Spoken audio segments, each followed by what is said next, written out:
Let me begin with what sounds like a very simple question.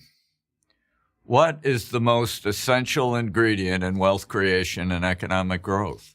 Almost everyone would answer money, or having a lot of natural resources. But the real answer is knowledge. It's easy to prove. What is the difference between us and a caveman?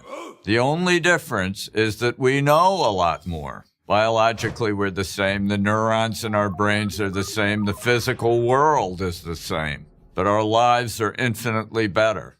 Why? Because of knowledge. You don't have to go back to the caveman to prove this point. You could go back 50 years. New knowledge, say the discovery of penicillin or new algorithms that lead to better search engines, always comes as a surprise. We call these surprises innovation because they are inherently unpredictable. New products burst on the scene seemingly out of nowhere.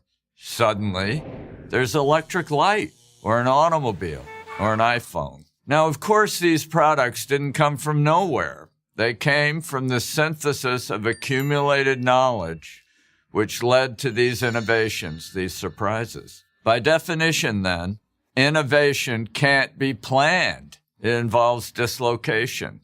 The makers of buggy whips did not have a great future when Henry Ford introduced the first Model T, and it always points to the future.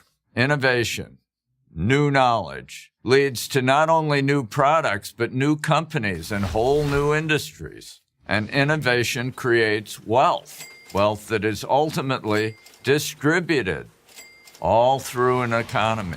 But here's how it works. More freedom, more knowledge, more innovation. And more innovation leads to dynamic economic growth. Less freedom, less knowledge, less innovation, less economic growth. So if freedom promotes knowledge and innovation, which leads to economic growth, why don't all people and governments embrace it?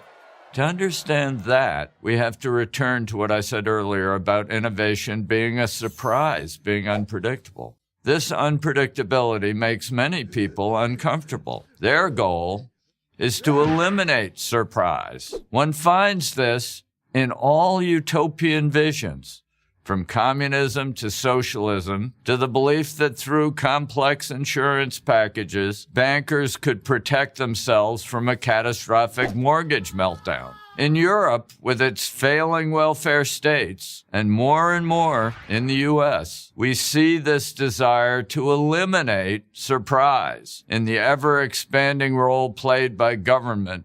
Bigger bureaucracies, more rules, more regulations. Every new crisis, real or imagined, brings ever more laws.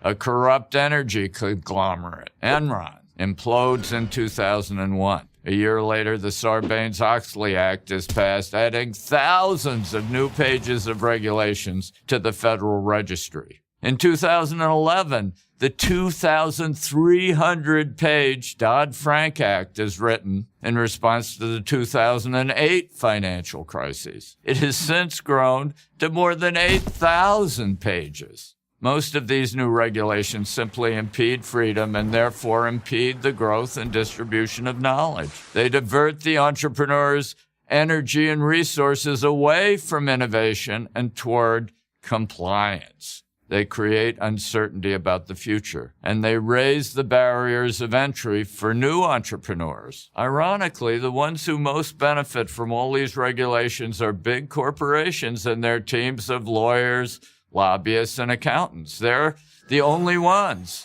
who have the resources to untangle the mess and survive in it. But this drift away from freedom can be reversed, and quickly. Within a matter of a few years, in fact. There are numerous recent examples in the United States during the Reagan administration, in Chile in the 1970s, in Eastern Europe after the fall of communism, in New Zealand and Israel in the 1980s, in China and India in the 1990s, in Canada in the first decade of the 21st century. Because it's an economy of mind, the future can change as fast as minds can change. Whenever intrusive government retreats, knowledge expands.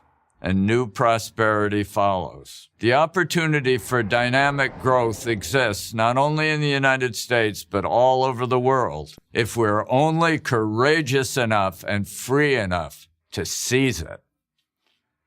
I'm George Gilder for Prager University.